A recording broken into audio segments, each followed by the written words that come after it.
Today, the Community Food Bank of Eastern Oklahoma celebrates Restaurant Week. Here with me now is Chef Jeff Dickinson. Do you get that a lot? That's a tongue twister. He's the general manager of El Guapo South, and we're talking about mini Chimi Rojas. We'll get to those in a second, but let's talk about Restaurant Week and why it's so important. Yeah, thanks, Max. Thanks for having me on. Pleasure. You know, we're really excited to be a part of Restaurant Week. We're part of the McNally's group at El Guapo South, and today we're doing a mini Chimi Roja, which is going to be El Guapo South exclusive. But to talk about the actual Restaurant Week program itself, it's part of the there's 50 restaurants in the city that are doing it, and basically if anybody comes out and they buy a meal at any one of those restaurants, every meal purchased is going to provide a backpack full of food to a food insecure child, and 1 in 4 children in Oklahoma are food insecure. So it's a really good program. We're happy to be involved with it. Yeah, so it's a big opportunity to not only taste cuisine around Tulsa in many different kinds, but also support the community that we live in. Let's talk about, this is going to be on the menu, so let's talk about what we're making today. Well, it's pretty simple. We call it mini Chimi Roja, but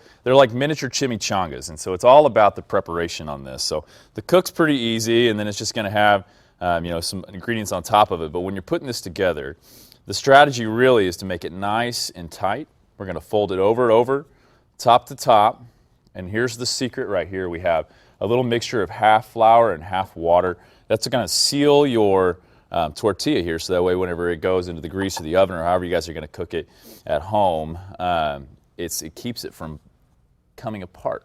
That's the secret. That's the trick. Now talk about what's inside the mini chimichanga. So we've got flour tortillas. They're wrapped with a little bit of carnitas, which is just a smoked and pulled pork. And we have a good smoker, but you can grill this, and you can use chicken, carne asada, kind of whatever type of meat you want to use. And it's just a little bit of a mixture of that and jack cheese, and the proportions are 2 parts meat and 3 parts cheese. Excellent. And then so we're going to you guys would drop it in a fryer at the restaurant.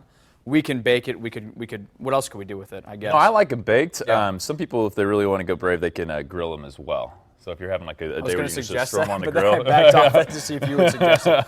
And then we're going to top it off. And then what do we have here? Just some sliced green onion here? Yeah, a little green onion. We've got a salsa roja, which is basically just a Mexican herb tomato-based sauce. You could. It's almost like you could use an Italian sauce if you wanted. We put a little garlic, cumin, some Mexican herbs, and oregano in it, and then just with some queso.